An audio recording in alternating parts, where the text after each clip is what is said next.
Cheyonne's on his back, standard side control. I'm getting the underhook and controlling the head. I didn't have a guillotine time. Okay. Either Cheyonne's gonna pummel and beat me, so he pummels, and then I switch, or I switch and then he pummels. Either way, he bridges and hip escapes. He's now exposed the back of his neck. My arm flips. He comes up on top. Catch my hand and connect in place. It still feels weird to do that. All right. One more time. Are you good? That's good. So, Cheyonne's on his back, standard side control. I'm getting the underhook and controlling the head. I didn't have a guillotine time. Okay. Either Cheyonne's gonna pummel and beat me, so he pummels, and then I switch, or I switch and then he pummels. Either way, he bridges and hip escapes. He's now exposed the back of his neck. My arm flips. He comes up on top. Catch my hand and connect in place. It still feels weird to do that. When we're connecting on a J guillotine, so we've got both thumbs up. The choking arm turns into a thumbs down. We grab that hand and wrist lock ourselves, making the smallest space possible, and then we do an oblique crunch to finish. The base of my palm here turns his head. Now it rotates into place as the J hook. I clamp down. My foot hooks along the hip line. I fall back, chin to the back, and I count to 30 to get the finish. So one more time. Drive the neck. Roll in. Fall across. And finish. The reason we go to arm in is because it controls position better. The one thing that people are going to try to do when you go to the guillotine is jump away from their head, right? So as Cheyonne comes in and wraps the guillotine, I walk away from my head, and now this is the point that most grappling coaches would say that I have won. However, like I said, one of my favorite things in all of life is when I hear a grappling coach say that his guy has won, but in honesty, I have a good counter for that, so I can still beat him, because now I'm just demoralizing the entire team, making them question their entire reality. They're having an existential crisis. Everything's good. So, I love having counter options for this position. I have a bunch, but there's two that are like the bread and butter ones. So I wrap the guillotine. My leg position is late, or Cheyonne is a great passer, and he hops away.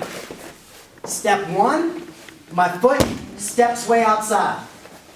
So I give myself space. This little keyhole that I've made, my foot's gonna slide through as I hip escape.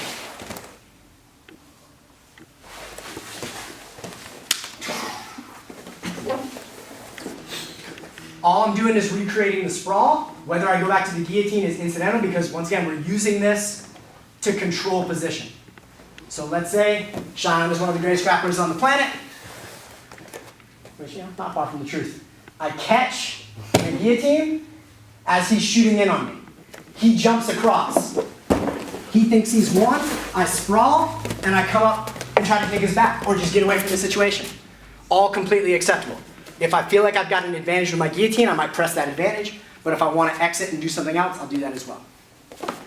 So as we're wrapping the guillotine, our legs are late, or don't get proper control, or he's just a great passer and the enemy always has a say in what happens. So he jumps across, I plant my foot slides underneath, and I hip escape flat. And turn up into control.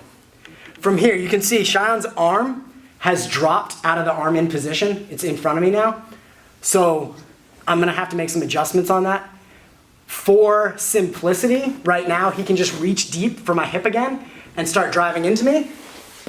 Then he hops over again, reaches for my hip, drives in. And we're just kind of like walking through that to attack the guillotine again or do anything else I want. Easy day. They hop away, foot steps out, we shoot under, keep moving away, and then drop our shoulders to the mat. And now we have an option to re-attack or, chilling. He jumps across. Now, you see, I know you guys can't see, but rotate. Yeah, there we go. Cheyenne's elbow is hugging my hip. He knows I want to get out, so he's not letting this happen. Now I'm going to put the J hook on full force, plant my feet, and bring my hips up. The only way to not get tapped is to do exactly what Cheyenne did. He lifted his hips. My knee slides in to create a frame to hold Cheyenne's weight. My foot X's under, so it's almost like a weird X dog for a second. I pop this foot out and finish the choke. I could try to get my foot back across all the way, but I'm not too worried about it here. I wish that every single time I did this, the way I worked my legs looked the same. It rarely looks the same, live in tournaments and everything else. Basically what I'm doing is I'm creating his hips up in the air, and then I'm using any re-guarding ability that I've built up in jiu-jitsu to get back to a guard that I want. You know what I mean? So if you've ever done bridge, shrimp, knee in, come back to butterfly guard, and then create full guard, that's kind of what we're doing. We're just doing it while we're holding on to the guillotine. So I'm here, I took the time to make this grip, so I might as well use my guillotine grip. I J-hook, and then hip up.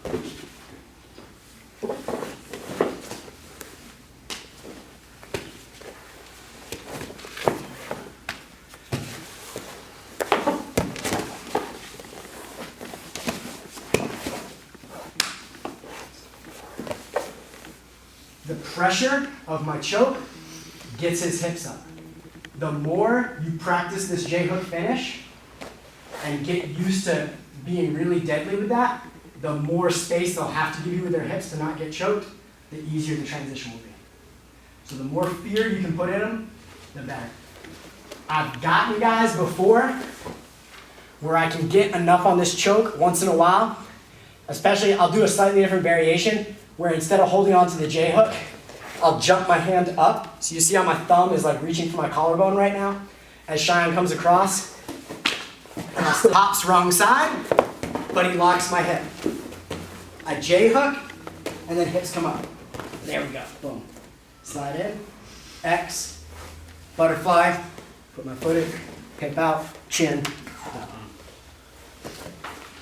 So I'm just walking my legs across.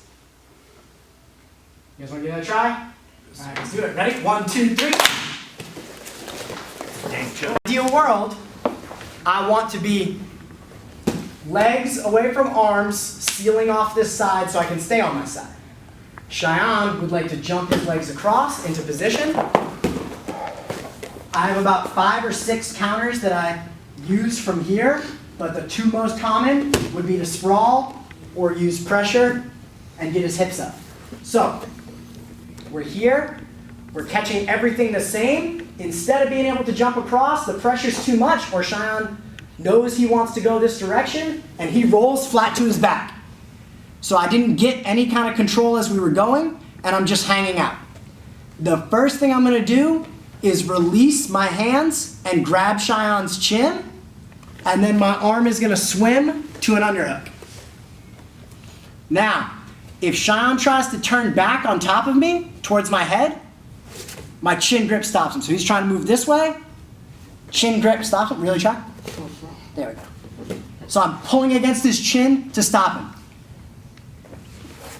That sounds great in theory.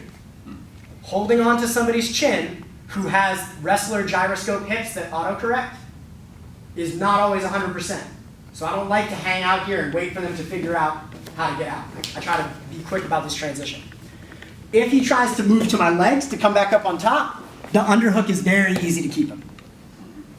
So he turns towards the head, I hold him off. Now as he comes back towards my legs is when I like to make the finish. Watch the leg motion. Plant, thread, come up on top.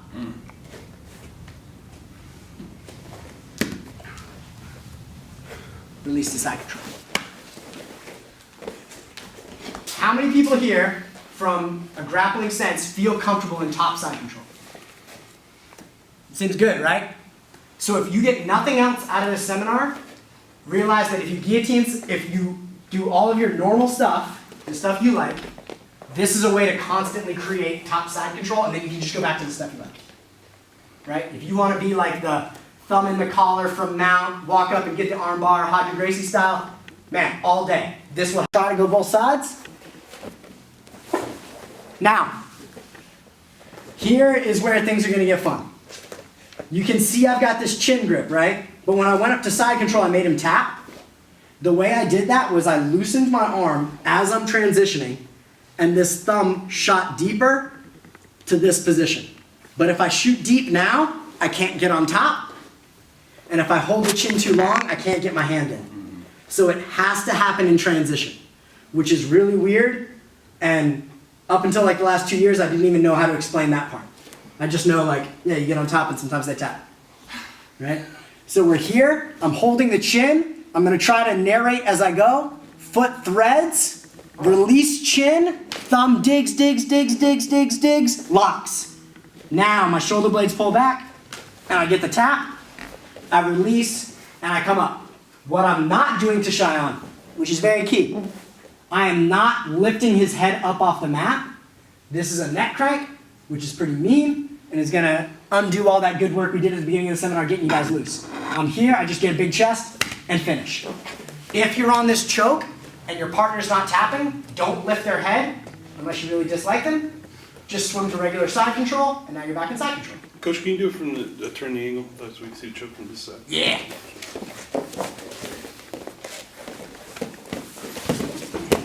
So we're here.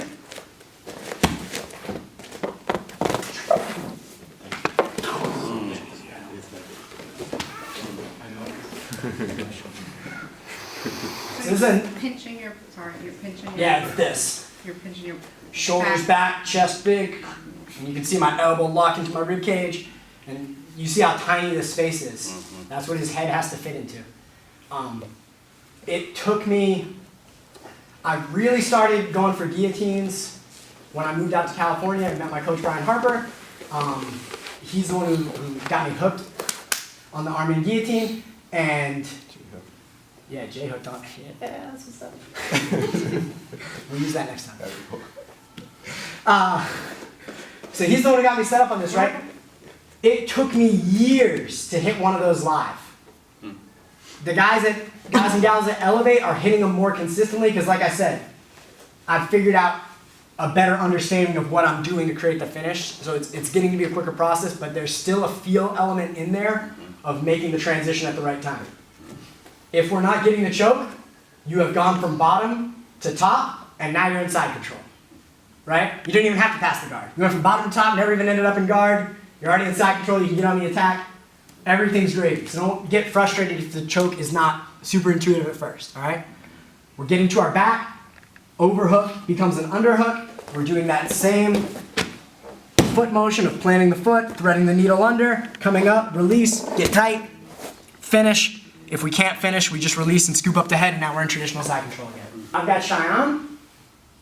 We're here. He's going to decide to roll the same way. But before, he disconnected from me, and we ended up both flat on our back. This time, I'm going to connect to Cheyenne.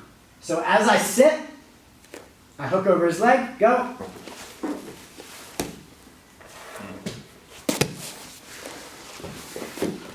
This is not me doing anything anymore. This is Cheyenne deciding to roll me into mount.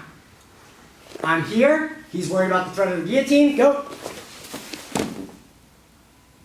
From here, if you want, drop to that same knife hand, do that same upper body position. Hand plants, knife hand, boom. Should feel nice and simple. Everything connects the same way, still driving. If you really want to make them roll, this turn on the neck makes that forward roll even better. The same way you turn your head when you're about to do a forward roll. So I drive Cheyenne, catch his leg, he goes, pulls me into mount for him.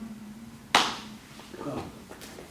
I also really like this one in tournament grappling with points, because whether you shoot on me or whether I'm already on bottom and I catch the guillotine, I get 2 for the sweep, plus 4 for the mount, so it's a 6-point move every time, which is always awesome.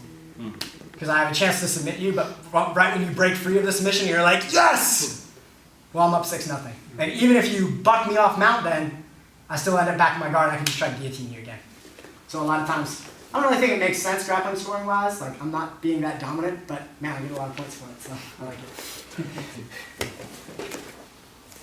Go, boom. Just catching the leg, letting his leg pull me over the top. Easy day? Just show me the hand right from where you are right now, the slice hand. Yeah. So we're here, like I was on a J hook. My hand's gonna shoot a little touch deeper and everything flattens. Now I can like grab my own upper body. So sometimes I'll even like rock climber dig my fingers into my own upper body. And this is miserable for him right now. Because he's letting me get it as deep as I want. Normally he'll be like tightening his neck so it's a little more of a battle. Coach, can you do it one more time? Yeah. No, not that. The last Here it comes. Laugh. Here it is. I turn behind the thigh, catch at the knee pulls me over.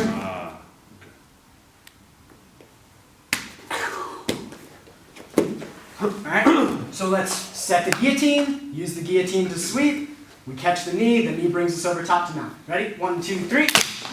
Do is bring my knee inside, step up, and table your leg. So now I hike it in with my arm. Now Sean tries to get his arm free. We're all good.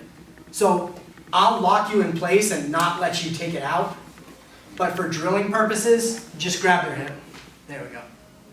You know what I mean? But yeah, for me, sometimes I'll have to like step up here.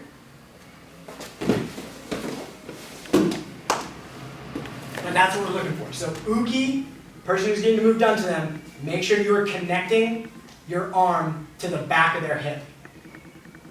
Like reaching deep. That's going to make all this stuff fit together and it's going to actually show you what's going to really happen when you start rolling.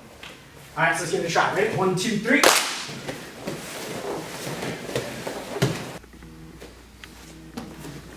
This gets into personal preference stuff. I think that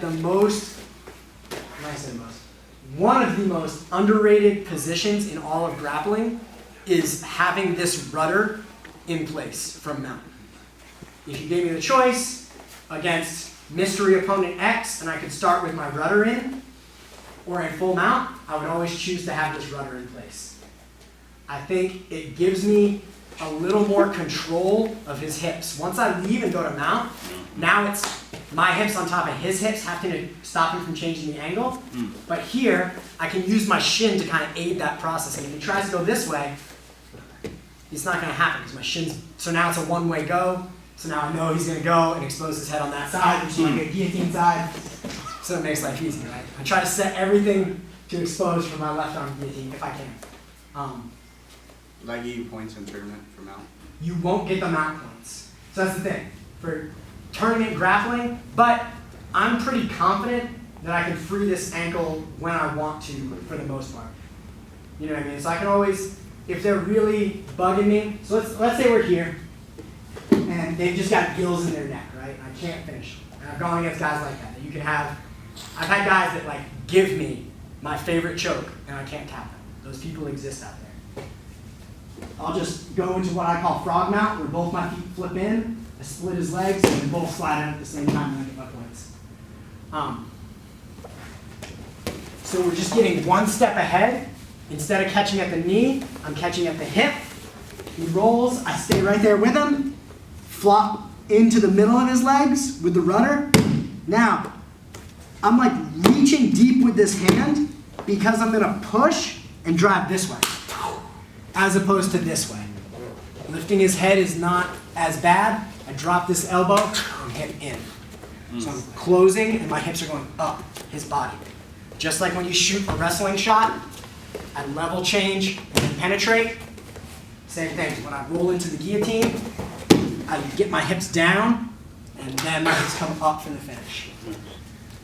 And for most people, that's enough to get the tap.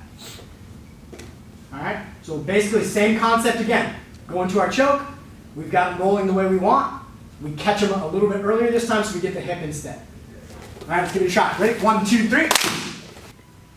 If I know that I've tried a couple times and they haven't gone to their back and I've had to bail out of everything, then maybe the next time I'm really gonna go through on the flip.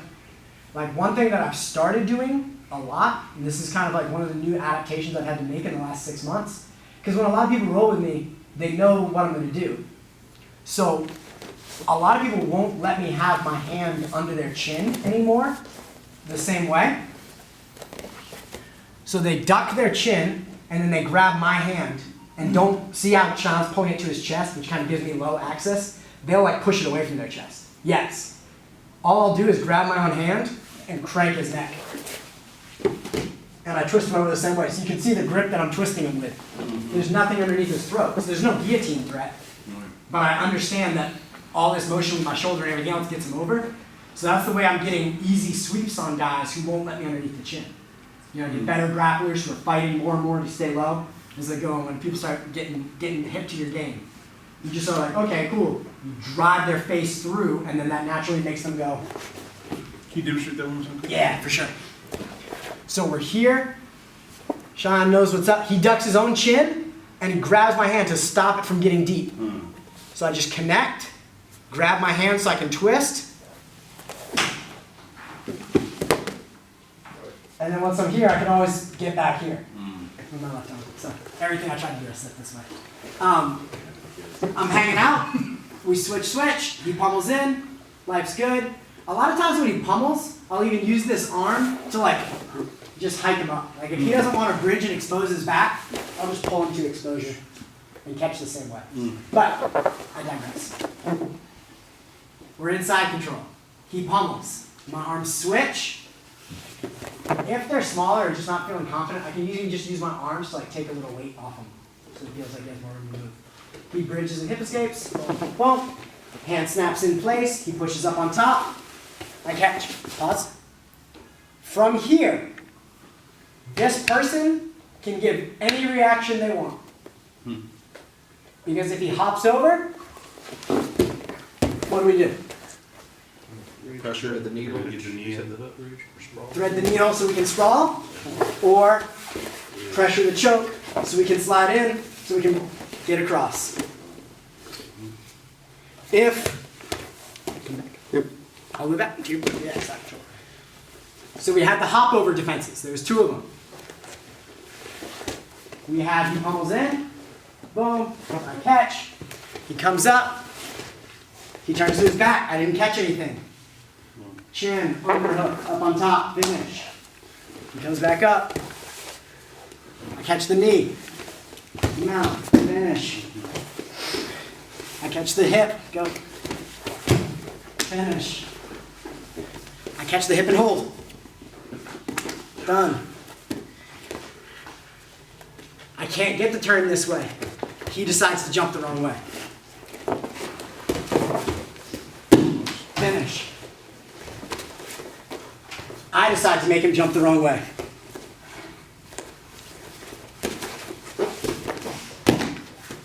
And that's the system, right? Yes, sir. So anytime you're inside control, you've got an easy way to start that whole system.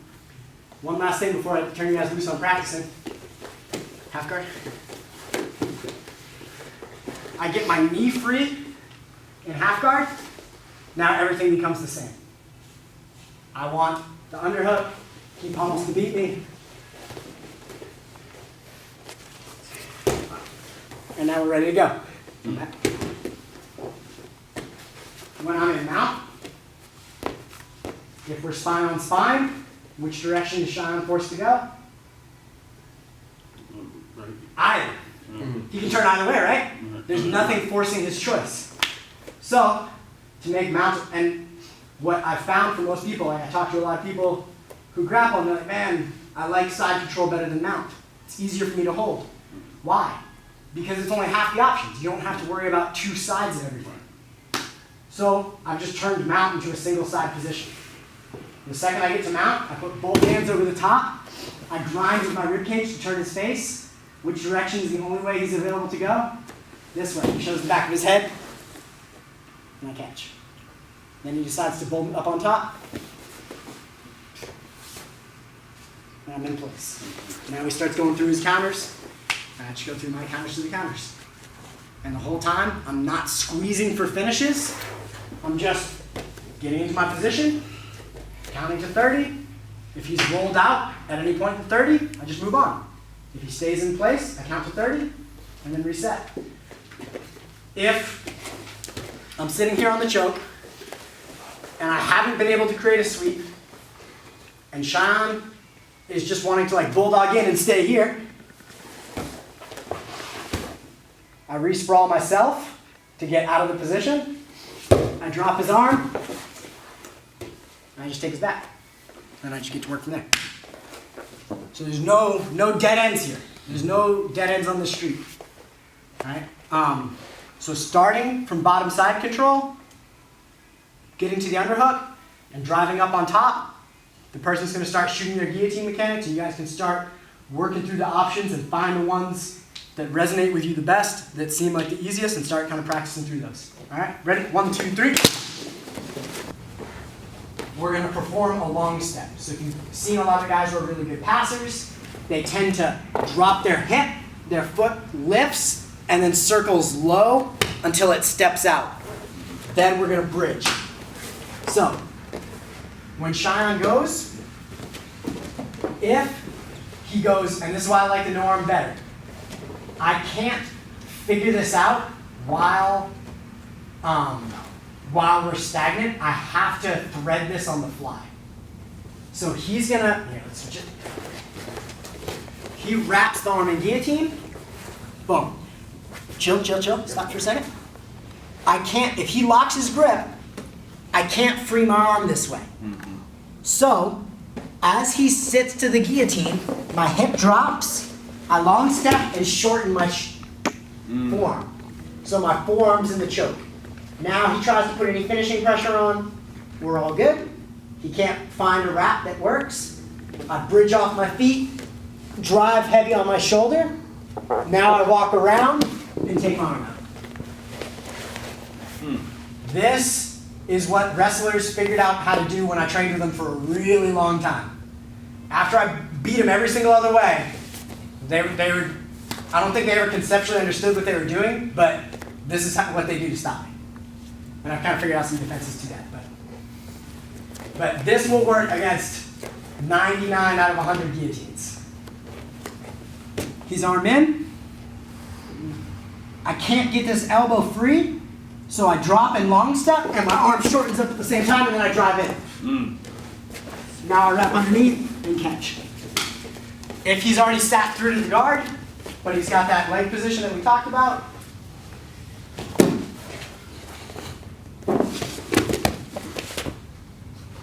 forearm deep, shoulders super heavy on Cheyenne. Now walking, now I'm safe. Because now if he tries to do that J-hook pressure ad, he can't. This is stopping it. Now I can try to von flu him, but normally he'll bail off and then I just get back to the normal grapple. If he went no arm variations, which we haven't got a lot of chance to talk about today, but this stuff goes on forever. I can normally, he's jumping ahead, so I like it. Normal no arm variation where his elbow's not high, I can normally just punch my own forearm into place and then do the same thing. If he goes for a high elbow variation, I'm gonna have to catch his elbow and then thread it.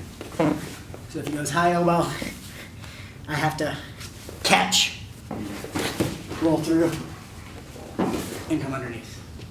So it's always that same low step gator roll.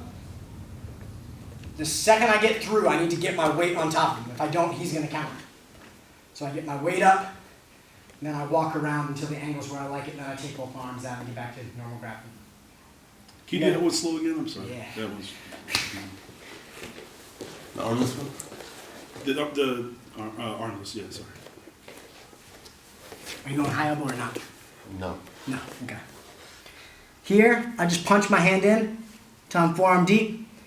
Now, I can either start the roll now, or I can wait till he sits.